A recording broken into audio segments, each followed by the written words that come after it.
शायद आप एक या दोनों बुजुर्ग माता पिता से मिलने की योजना बना रहे हैं जिनसे आप कुछ समय से नहीं मिले हैं। बहुत से वयस्क बच्चों की तरह आप भी इस बात को लेकर चिंतित हो सकते हैं कि वे कैसे संभाल रहे हैं और क्या उन्हें किसी सहायता की आवश्यकता है। अगर ऐसा है तो अगली बार जब आप उनसे मिलने जाएंगे तो यह जानने का एक अच्छा मौका हो सकता है कि वे कैसे हैं। संभव है कि अगली बार जब आप अपने माता पिता से मिलने जाएं तो आपको कुछ भी नया या असामान्य नजर ना आए। हालांकि यह भी संभव है कि आप किसी परेशानी के चिंताजनक संकेत देखें या अपनी आंखों के सामने कोई संकट उभरता हुआ देखें। अपने दौरे के दौरान थोड़ा जासूस बनकर समय निकालें और निम्नलिखित 8 संभावित परेशानियों के संकेतों को सूंघने की कोशिश करें। आप टोह नहीं ले रहे हैं बल्कि सक्रिय और समझदार बन रहे हैं। पहला, एक जोरदार गले लगाएं। स्पष्ट वजन घटने पर ध्यान दें। डिप्रेशन से लेकर कैंसर या खरीदारी और खाना बनाने में कठिनाई तक किसी भी वजह से वजन में स्पष्ट कमी हो सकती है। बढ़ती कमजोरी। अगर आप किसी व्यक्ति की ताकत और कदकाठी में सिर्फ एक गले लगाने से कुछ अलग महसूस कर सकते हैं तो यह ध्यान देने योग्य है। अपने प्रियजन के चलने और हिलने डुलने के तरीके पर बारीकी से ध्यान दें और इन बातों की तुलना पिछली मुलाकात से करें। स्पष्ट वजन बढ़ना या अजीब शरीर की गंध भी स्वास्थ्य या याददाश्त की समस्याओं के संकेत हो सकते हैं। दूसरा, डाक की छंटाई करें।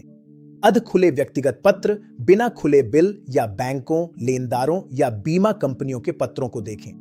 ये वित्तीय प्रबंधन में कठिनाई या यहां तक कि धोखाधड़ी के संकेत हो सकते हैं। तीसरा, मां या पापा को गाड़ी चलाते हुए उनके साथ ड्राइव पर जाइए। देखें कि कहीं गाड़ी में खरोंच या डेंट तो नहीं है। क्या वे सीट बेल्ट लगाते हैं या तनाव और ध्यान भटकने के कोई संकेत हैं।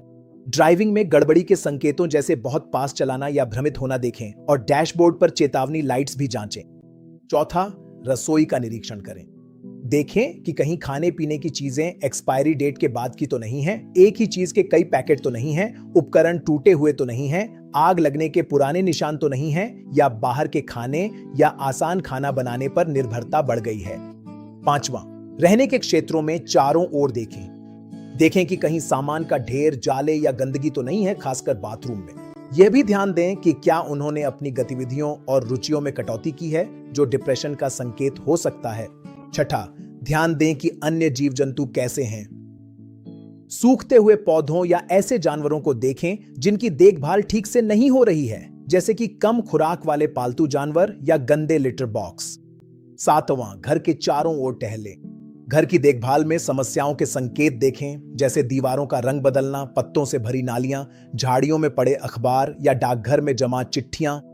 आठवां, प्रत्यक्षदर्शियों से पूछें। अपने प्रियजन के परिचितों से बात करें। ऐसी बातें जानने की कोशिश करें जिनसे पता चले कि वे ज्यादा बाहर नहीं जाते, स्वास्थ्य की शिकायतें करते हैं या उनकी आवाज में चिंता के संकेत मिलते हैं। नौवां, अपने प्रियजन की गतिशीलता पर ध्यान दें। चलने में परेशानी होने से रोजमर्रा की जिंदगी मुश्किल हो सकती है। घर में घूमने में दिक्कत, चोट के निशान या गिरने के सबूत देखें। सीमित गतिशीलता अन्य समस्याओं को जन्म दे सकती है, जैसे अकेलापन। 10वां, भूलने के संकेतों पर नजर रखें। हम सब चीजें भूल जाते हैं, लेकिन अगर वे अपनी जरूरी चीजें या काम भूल रहे हैं या भूलने की आदत रोजमर्रा की गतिविधियों में बाधा डाल रही है तो यह संज्ञानात्मक गिरावट का संकेत हो सकता है। अब आगे क्या करना है? अगर आपने ये संकेत देखे हैं तो शायद अब उन्हें अतिरिक्त सहायता देने का समय आ गया है, जैसे कि घर पर देखभाल या सहायक निवास। ये विकल्प खास तौर पर तब महत्वपूर्ण है जब आप दूर से अपने बुजुर्ग माता पिता की देखभाल कर रहे हों।